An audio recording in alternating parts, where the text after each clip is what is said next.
In the heart of the sprawling ancient city of Daraya, where desert winds met rivers of gold and traditions clashed with rebellion, there lived 5 extraordinary women who defied the natural order of society. They were not queens, not priestesses, nor noble-born. Yet, they became legends whispered across generations because each of them married 10 husbands. Not by chance, but by choice. Daraya was a city rooted in patriarchal law. Men took multiple wives, flaunting their wealth and power, while women were expected to remain loyal to one husband for life. But the winds of change came through the Council of Oracles, a body of mystical women who ruled the temples. They had long prophesied, "The balance shall shift when women hold the same measure of choice as men." Among those who dared to fulfill the prophecy were Selene, the healer, wise and soft-spoken, whose knowledge of herbs could revive the near-dead. Mira, the dancer, whose beauty could silence feasts and whose laughter shattered hearts. Adira, the warrior, a woman with scars across her arms and fire in her eyes. Naomi, the merchant, clever with trade, able to turn a grain of rice into gold. Raya, the scribe, keeper of knowledge, whose ink-stained hands wrote stories no one dared to tell. These women were childhood friends, bound not just by fate, but by a hunger to live differently. When the law changed under a fleeting moment of reform, giving women equal marital rights, the 5 seized the chance. While most women were content with one partner, these 5 declared boldly that they would each take 10 husbands. The city mocked them at first, calling them greedy, sinful, and unnatural. But the women pressed on. They chose their husbands carefully. Some for love, some for companionship, some for protection, and others for knowledge or alliances.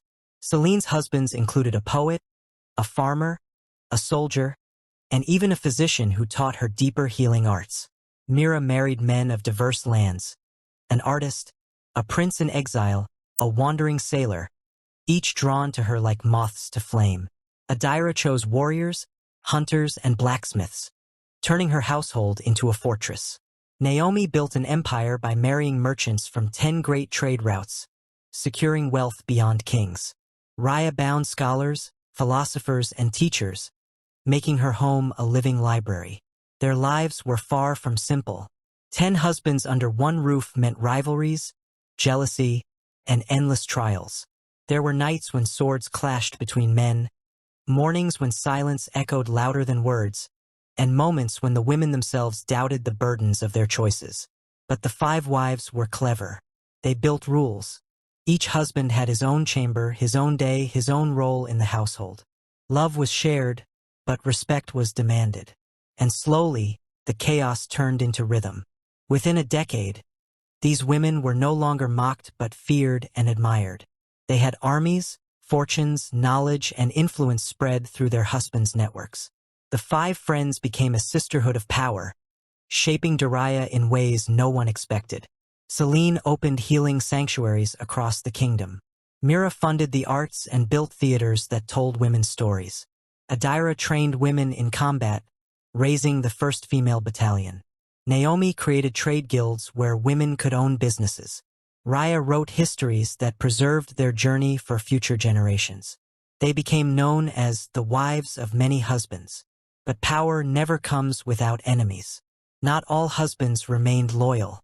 Some sought to control the women, conspiring with Daraya's rulers to strip them of their rights. One of Adira's warriors betrayed her to a rival clan. Naomi's wealth drew greedy suitors who plotted to poison her. Myra's beauty caused wars among her husbands, and Raya discovered one of her scholars had been leaking secrets to the Council of Kings. Each betrayal tested the sisterhood, but together they stood strong. Whenever one faltered, the others lifted her. Years passed, and the women aged gracefully, surrounded not only by their husbands, but also by children born from different lineages, united under one roof. Their households became living nations, diverse yet bound by one unshakable truth.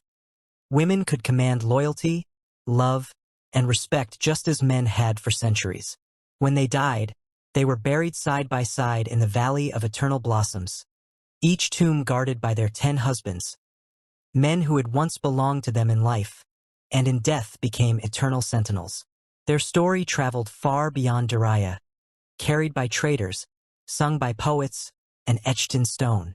The tale of women who married 10 husbands each and changed the world forever.